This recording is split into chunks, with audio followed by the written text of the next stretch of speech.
good morning, everyone. Welcome to ShortSalePowerHour.com. Oh, wait, that's not how it goes. Wow, my name's Fred Weaver. It's been a while. My partner, Kevin 2 Kaufman. days now. We aired an episode yesterday, Kevin. It's been 1 day now. Yep. Hey, Fred Weaver, Kevin Kaufman. We're Group 4610, Arizona's premier short sale team. And the funniest short sale team. Often controversial, often cutting edge, often truthful. Well, actually, 100% outspoken. 100% of the time, truthful, often outspoken, often controversial, often rubs people the wrong way. But often has people that actually like us as well. So for those of you that are watching and enjoy it, thanks so much for watching Thank you for today. coming back. Hey, today If you don't enjoy it, you can turn it off now. Today, on the website, well, Facebook.com. Can I talk now? Go ahead. Cool. So I know you guys love when we talk over each other, so we'll stop that now. So hey, today we're gonna bring up some findings in an article, Kevin. That an article actually I just read yesterday. In fact, right. Today happens to be yesterday, but they're not seeing this till tomorrow, which is today when they watch it. I remember that. So today is Tuesday, June 29th, and an article yesterday was written on HousingWire.com by a lady by the name of Diana. Talking about how Experian finds 19% of mortgage defaults in the second quarter of 2009 were strategic. Well, first of all, I love the up-to-date information. Second quarter of 2009. Now that we're in second quarter of 2010, way to stay up on it there, Experian and Diana. 2 days will be in the third quarter of 2010. Right, no, they're all over it. Yeah, good stuff. Really, 19%? Well, first of all, let's not blame Diana because no, I'm not blaming her. It's Experian's, but it's their data. But here's the point. I read the article, and to be really truthful with you, like it doesn't really define clearly how they define who's strategic and who's not. It's kind of like Chase's loss mitigation Well, they're rules. basically going, from my understanding and my interpretation of what I've read so far, is they're defining strategic as looks like they have the ability to make the payment, however decided not to. Correct. Maybe all their other accounts, their credit scores, things like that are intact. Yep. With the lone exception of this mortgage. Yep. Or so mortgages, this doesn't surprise me. In fact, I'm a little surprised the number's that low. It says that it's 80% more than it was in 2005, though, Kevin. Well, duh. Okay. So if I was gonna, I'm surprised it's not 1,000% higher than it was in 2005. So maybe June 29th of 2011, 365 days from today, we'll know about. We'll know what second quarter of 2010 looks like. If you were to take a guess, Kevin, 47.5%. You think 47.5% yeah. of all borrowers who default are strategic. Yes. Okay. Cool. Well, that's my prediction. Okay. So I hope think we're still blogging then. Well, yeah, I hope so.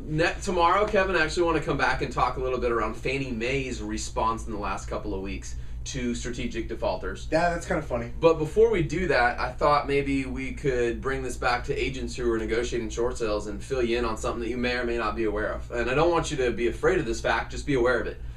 Many of your bank servicers are pulling credit on your borrowers. Maybe you didn't know that. And hope you did. I will tell you that you're going to have some conversations with some negotiators about what they think are strategic defaults. Strategic default's not a secret. Like, it's everyone knows about it. Cat's out of the bag. You and I started talking about this in early 2008. Calling it the business decision at the time. We call it the business decision, not strategic default. And there were a lot less people doing it than there are today. Absolutely. And so now I would say that's being scrutinized even more. Well, I mean, here we are 2 years after you and I started noticing this trend. In fact, I think we probably saw it in the first quarter of 2008 when we were getting together and working our business. Well, that was like, our first 20 listings. Yeah, and we saw it and we went, this is interesting. And people for the last 2 years have had conversations with us around, well, should I stay in my home or shouldn't I? And there's a lot of energy, especially in states here like Arizona, where people on a daily basis are waking up and realizing the real estate market has done nothing in the last 2 years but get worse. In fact, in the last 4 years, all it's done is gotten worse. Yeah. And the solutions put out there by the financial institutions and the government have continued to be nothing but mere publicity stunts. Half a HAMP, granted there's some loan mods being done and all that kind of stuff, but we all know our opinion on loan mods. We all know where that At the end of the day, somebody still owns a house that's worth 250 today that used to be worth 500,000 to 600,000. Easy. They're gonna consider strategically defaulting because it should be what they consider if they're watching their financial. It's a wise business decision. I'm not saying that everyone should do it. I'm just saying everyone should consider it if they're looking at their if they're looking at their life and their checkbook as a business, going, what would be the best thing to put me ahead? Well, I do, and I did, and it's a wise business decision to do that. So, I mean, why wouldn't you? At the end of the day, guys, I could talk to them blue in the face. Short sale, foreclosure, whatever, defaulting is a contractual option.